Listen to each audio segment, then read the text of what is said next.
DN मित्रों, प्रधानमंत्री मोदी आज इंडोनेशिया में होकर भी डॉक्टर श्यामा प्रसाद मुखर्जी की जयंती मना रहे थे। जनसंघ के संस्थापक डॉक्टर श्यामा प्रसाद मुखर्जी की आज 125वीं जयंती है।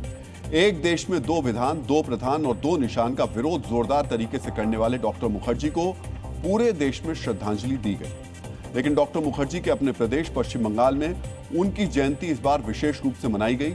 शुभेंदु सरकार ने बंगाल में विशेष आयोजन किए।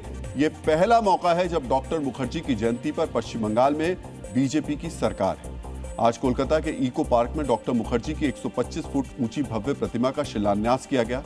गृह मंत्री अमित शाह इस विशेष अवसर पर मौजूद रहे।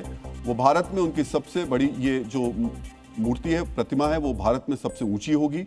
ये प्रतिमा आने वाली पीढ़ियों को डॉक्टर मुखर्जी के प्रखर राष्ट्रवादी विचारों और राष्ट्र निर्माण में उनके योगदान की याद दिलाएगी।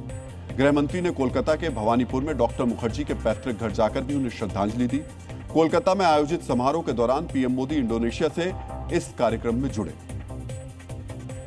बंगाल में भाजपा सरकार बनने के बाद इस राष्ट्रीय सम्मान को, एक प्रेरणा पुरुष को याद करने में बंगाल ने अपने आप में रौनक बढ़ा दी है। श्यामा प्रसाद मुखर्जी अगर न होते तो आज कश्मीर भारत का हिस्सा नहीं होता। यही वो महापुरुष थे जिन्होंने एक देश में दो विधान, दो प्रधान, दो निशान नहीं चल सकते, न केवल वो आंदोलन की शुरुआत की, इसके लिए अपने प्राण भी न्यौछावर कर दिए। मित्रों, अगर डॉक्टर मुखर्जी 1947 में मुस्लिम लीग की योजना का विरोध नहीं करते तो आज का पश्चिम बंगाल बांग्लादेश का हिस्सा होता। लेकिन उनके इस योगदान के बावजूद आरोप लगते हैं कि आजादी के बाद बंगाल की सरकारों ने उन्हें वो स्थान नहीं दिया जिसके वो हकदार थे। अमेरिका के पूर्व राष्ट्रपति अब्राहम लिंकन ने कहा था, जो राष्ट्र अपने नायकों का सम्मान नहीं करता वो अधिक समय तक टिक नहीं सकता।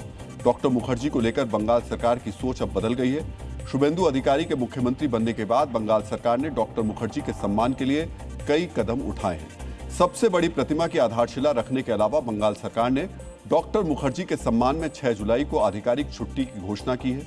इस ऐतिहासिक वर्षगांठ को पूरे राज्य में मनाने के लिए सरकार ने 200 करोड़ रुपए का विशेष बजट आवंटित किया है। डॉक्टर मुखर्जी के जीवन और राष्ट्र निर्माण में उनके योगदान को अब पश्चिम बंगाल के स्कूल कॉलेज के सिलेबस में भी शामिल किया जाएगा। बंगाल सरकार के अलावा केंद्र सरकार ने भी डॉक्टर मुखर्जी की 125वीं जयंती को धूमधाम से मनाने का फैसला किया है।